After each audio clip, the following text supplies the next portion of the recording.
আমি বিএনপির প্রতিষ্ঠাতা শহীদ রাষ্ট্রপতি জিয়া রহমানের আত্মার মাত্রায় কামনা করছি। সাথে সাথে বাংলাদেশের স্বাধীনতা শহীদদের আত্মার মাত্রায় কামনা করছি। বাংলাদেশের গণতান্ত্রিক আন্দোলনে প্রতিটি শহীদের আত্মত্যাগের বিনিময়ে আমরা একটি গণতান্ত্রিক সফলতা পেয়েছি, সেই সব শহীদদের আত্মার মাত্রা কামনা করছি। আমি 24-এর গণ আন্দোলনে যে সকল ছাত্র জনতা আত্মহত্যা দিয়েছে তাদের আত্মার মাত্রা কামনা করছি। এবং আমাদের এখানে হিন্দু থানার ছাত্র দলের সাধারণ সম্পাদক জনির আত্মার মাত্রা করছি। সুজন খোরাকদের আমরা গুরু হতে তাদেরকে ফিরে পাবো সে প্রত্যাশা করছি। এবং আজকের যখন আমি বক্তৃতা দিচ্ছি তখন আমাদের দেশকে আজকে অসুস্থ দেশ প্রতিবেদন খালেদা জিয়ার সুস্থতা কামনা করছি। আমাদের দেশ প্রতিবেদন খালেদা জিয়া সুস্থ হয়ে আমাদের মধ্যে ফিরেছেন। আমরা তার মাধ্যমে আগামী স্বপ্নের বাংলাদেশের শুভ সূচনা করবো।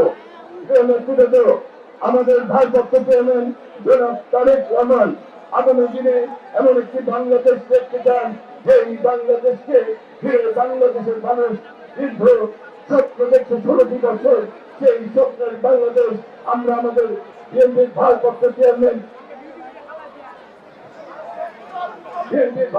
চেয়ারম্যান জনাব তারেক রহমানের নেতৃত্বে আমরা আগামী দিনে সেই বাংলাদেশ গড়ে তুলব, যেই বাংলাদেশের সকল মানুষের ভোটাধিকার থাকবে, মৌলিক অধিকার থাকবে, বাক স্বাধীনতা থাকবে এবং সকল বাংলাদেশের সকল মানুষ মনে করবে এই বাংলাদেশ তার 18 কোটি মানুষের বাংলাদেশ, এই বাংলাদেশের সকল মানুষের অধিকার সমান। বন্ধুরা, আমরা নির্বাচিত করার মাধ্যমে আগামী দিনে আমরা বলতে চাই ঢাকা নয়কে আমরা দেশ এবং খালেদা জিয়া বিএনপির ভারপ্রাপ্ত চেয়ারম্যান তারেক রহমান এবং তিনি এই এলাকাকে গড়ে তুলেছেন আমাদের জনতা জনাব মীর জাফর এবং আমাদের প্রিয় ভাবি জনাব আব্দুল জাফরের অসম্পূর্ণ সপ্তাহে ইনশাআল্লাহ আমরা আগামী দিনে আমরা বাস্তবায়ন করবো ইনশাআল্লাহ। আমরা জানি অনেক ধরনের চক্রান্ত ষড়যন্ত্র চলছে, সেই চক্রান্ত ষড়যন্ত্র প্রতিরোধ হতে আমাদের ঐক্যবদ্ধ থাকতে হবে।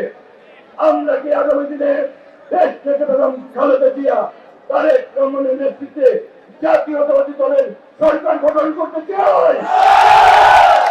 আমরা কি আমাদের সহযোদ্ধারা যারা গণতান্ত্রিক আন্দোলনে রক্ত দিয়েছে তাদের রক্তের ঋণ কি শোধ করতে চাই? আমরা কি যারা 24-এর গণ আন্দোলনে রক্ত দিয়েছে তাদের স্বপ্নের বাংলাদেশ আমরা গড়ে তুলতে চাই? আমরা কি আমাদের প্রিয় নেতা জনাব তারেক রহমান আমাদের যে বাংলাদেশ গড়ে তুলতে চাই সেই বাংলাদেশ আমরা কি গড়ে তুলতে চাই?